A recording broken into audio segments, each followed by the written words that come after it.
Now, as you guys know, I've been having a whole ton of fun working on big redstone contraptions that involve a whole ton of different redstone mechanisms. Things like the piston dirt hut, we had the crazy flying fortress thing, and we've got all of the hidden bunkers and everything like that. You guys have been loving them, I have been loving creating them. So I thought I would set myself a bit of a challenge. In today's video, I'm going to try my best to create the ultimate potion brewing room. Now, I'm going to be doing this without any plans in a separate world. I'm kind of going to be building along with you. It's going to be like a creative mode let's play episode, I guess. And I think it should be really quite interesting. So, I've been hard at work, and I've been trying my best to come up with designs. Now, originally, I was going to go for like a witch's shack type thing, where it was going to be like a really dark and dingy potion brewing room.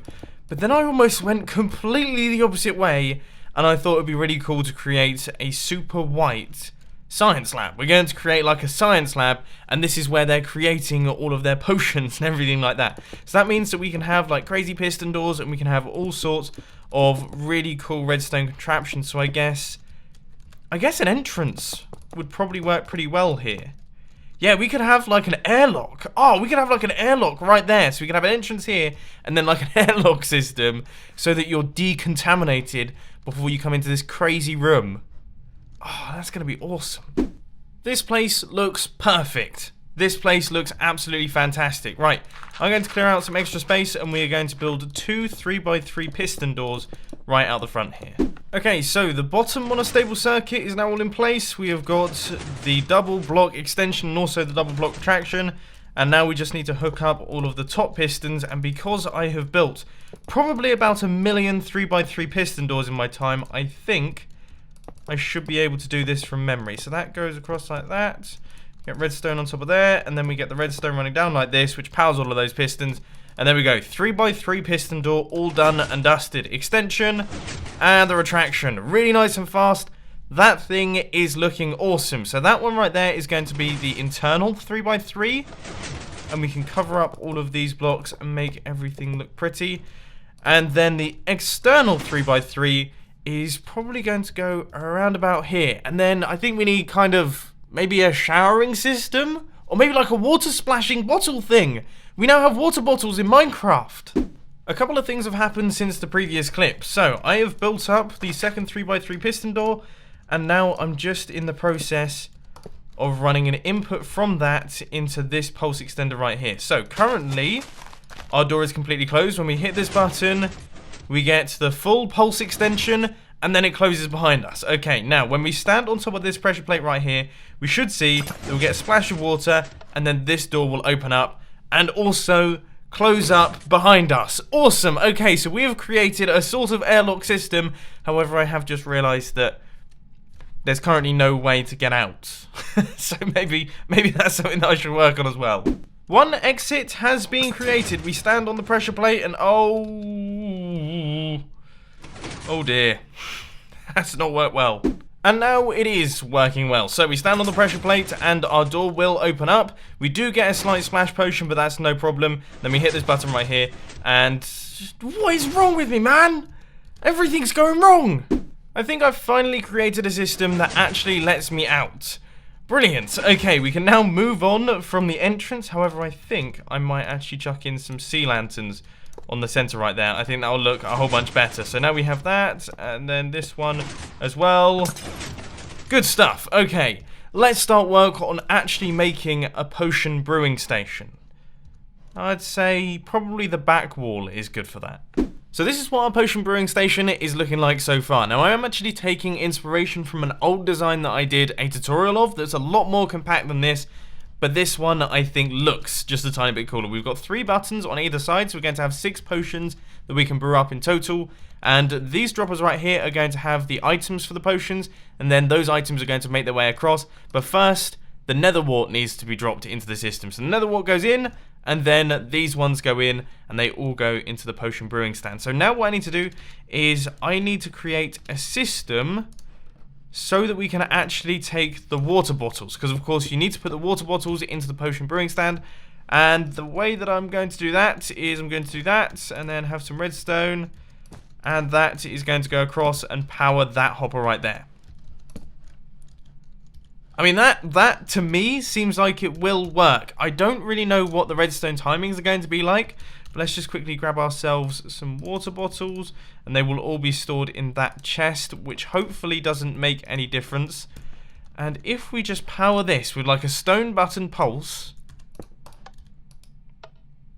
3 go in, but then instantly get taken out because this one isn't powered. Okay, so I guess what we'll have to do then is we're going to have to take a comparator output from here. This is a completely new circuit, so we're going to have to take a comparator output from here, which will detect once all of the items have gone through, and then we're going to have to create a pretty large pulse extender that will finally allow the items to be taken out. Yeah, that makes sense to me. So then we'll have a redstone line running into the bottom there, and we can run that in with redstone or whatever, and we're just going to have like a massive pulse extender out the back with a whole bunch of comparators. I think I've actually discovered a genuine issue with brewing stands in the latest snapshot. Unfortunately, they don't seem to realize that the water bottles have been removed by a hopper. So if you remove water bottles using a hopper, you then cannot refill the brewing stand using hoppers. You have to break the brewing stand, replace it, and then it will all work fine. So that means we are not going to be using an output chest. Instead, we're going to be taking the items straight from the brewing stand, which is a bit of a bummer, but I suppose it does make our circuit a little bit simpler. Progress is coming along really, really nicely now. So we have got gunpowder, we've got redstone, we've got glowstone, we have got sugar inside this dropper right here, and I'm also going to add in maybe a few more. So I'd say blaze powder would probably be a good one to get. So that's going to be the strength potion, or is that fire resistance? Honestly, I can't quite remember, but I feel like we should probably do the first tester right here. So that is our nether wart. We have got the ingredients, and we also have the modifiers. Now, I want to get a Swiftness 2 splash potion. So that means that this one is activated, that one is activated as well, and we just have to hit this button right here, and we've got nether warts. Okay, so nether warts has gone into the system. That's good, that's good. We have a repeater for some reason. But then we also have sugar, glowstone dust, and gunpowder, which means that that is the correct order. This thing is fully functional. That's actually going to work. Awesome. Okay, that's worked first time. Up at the top here, I've got a little indicator lamp, and I want that to turn off when our system stops brewing up items. So, down here, I've got a comparator which runs out of the top hopper, and when the final item drops down into the brewing stand, this comparator will unpower, which will then unpower this pulse extender that we're going to be creating up at the top. Now, this pulse extender is going to have to be pretty massive, I imagine. So I'm just going to place in a whole bunch of comparators, and I would say maybe that might be...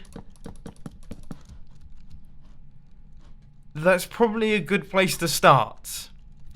I mean, it's impossible to judge just how long the delay is actually going to be, but that's going to run out into here, which is then going to be powering our redstone lamp, and then it will unpower once everything is finished. So we've got some water bottles right here.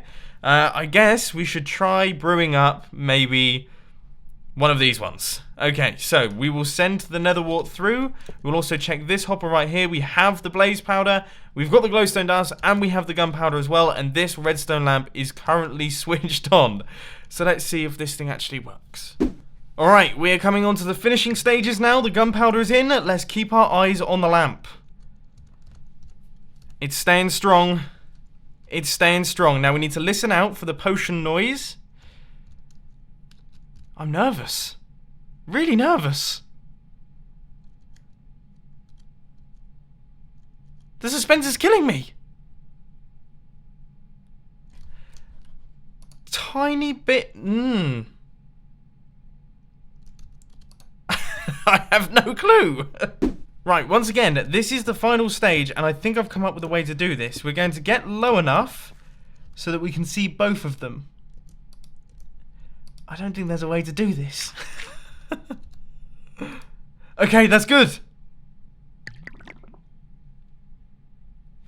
That's good enough for me. I would say that is good enough for me. Sweet, okay, we've created a fully functional system. This thing is now working. The actual centerpiece of the room is done. Now let's start adding the other bits and pieces to go with it. Task number 1 is to create like a mini little armory system that hides its way inside the walls, because that is very science labby. Remember, we're looking for like a science lab thing right here. That's the sort of theme we're going for, and that seems like the sort of thing that a science lab would have. It's not necessarily hidden, it's just neat, and it looks really cool. So we're going to grab ourselves some chests. I would say chests. Ender chest is probably a good idea as well. And we can place those in like that, and then maybe 2 ender chests on the side. We're also going to have some furnaces. And that kind of gives me a bit of an idea, because water bottles need a bunch of glass. We're going to need glass for this one. We're also going to need water, so we need some form of water system. But I would say a super smelter, that could actually be a really handy thing to have around. Now, I'm going to have to do some prettying here, because out the back it is all horrible and stony, but you guys get the idea. This thing is now looking good. It is the perfect little hidden storage system for our super laboratory that we have going on right here. But anyway, over here, we have got the new system, which is going to be the super smelter. Now, to be honest with you, this could be a little bit of a challenge. I've always sort of struggled with super smelter systems, but I want this one to be absolutely perfect. Nothing is working. I'm doing everything wrong. Right, let's start again. I've got a bit of a confession to make. I've been playing Minecraft for a very long time today. Okay, like an extremely long time. Like for probably about 13, 14 hours. So I might be going a little bit crazy. But I think this idea might work. The idea is that you place items in this chest right here. They get carried across. And obviously, as they get carried across, there'll be 1 item per hopper. And then when the last item reaches the end hopper, this will then unpowering this redstone torch, which unpowers all of these hoppers, allowing all of the items to drop through this system and down into the hoppers beneath. That's the theory. Let's see if it works. Goes across, and I'm not seeing any powering action happening. Have I been totally stupid? Yes. Okay, remember when I said that I've been playing a lot of Minecraft today? Yeah, that's clearly proof of it. Right, let's chuck in the cobblestone. Could it be? Could it be that this is a good idea, or is it just totally not working?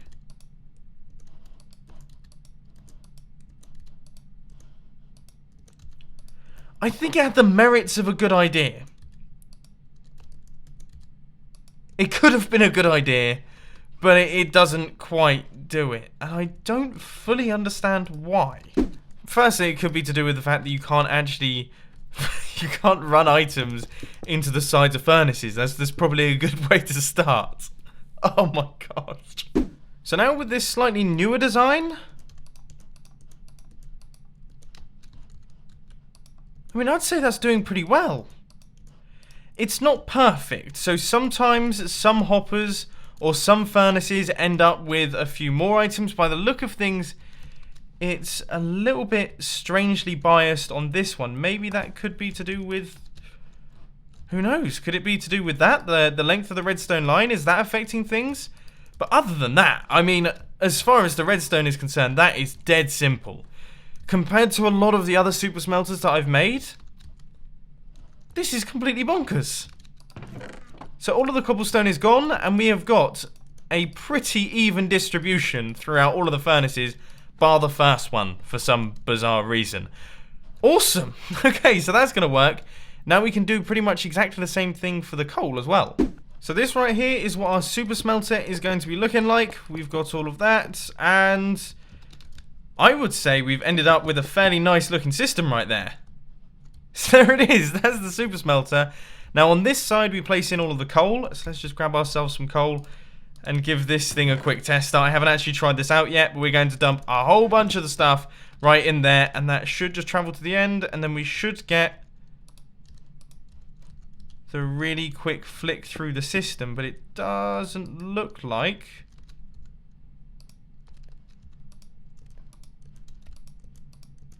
Is it me, or was that really strange? Oh, I see. Okay, we can just redirect this redstone line right here. Okay, so that was actually powering, it was powering this block right here, which was causing that hopper to not be able to move any of the blocks. Okay, right, we fixed that one. So all of our furnaces should now be getting coal. Yep. And it's a pretty even amount. And the good news is that it's the same slightly wonky distribution with the coal, which means that even though this one's going to run out of coal faster, it's also going to be smelting less items, so it should kind of balance out in a strange kind of way. But this thing is now working. We've got ourselves a pretty sweet super smelter, and if we place items up here, they will make their way in, and that system is working as well. So there we go. That is the final redstone circuit for this build right here. We have got a whole bunch of different things going on. We have got the potion brewing station. We've got our super smelter that is really, really super. And all of these designs have been built from the ground up. So none of them, apart from that little armory and obviously the 3x3 piston doors, all of them have been designed bespoke for today's video. And these things are quite complex. It has taken a long time to record this one, so I really do hope you enjoyed it. I mean, we've got just crazy airlock entrances, we have got armories, we've got potion brewing stations, and also super smelters. This has got everything that I personally really enjoy in Minecraft, and I hope you enjoyed it as well. But if you did, please hit that like button, and if you really loved it, then make sure to subscribe. But thanks for watching, guys. This has been Mumbo, and I'm out. I'll see you later.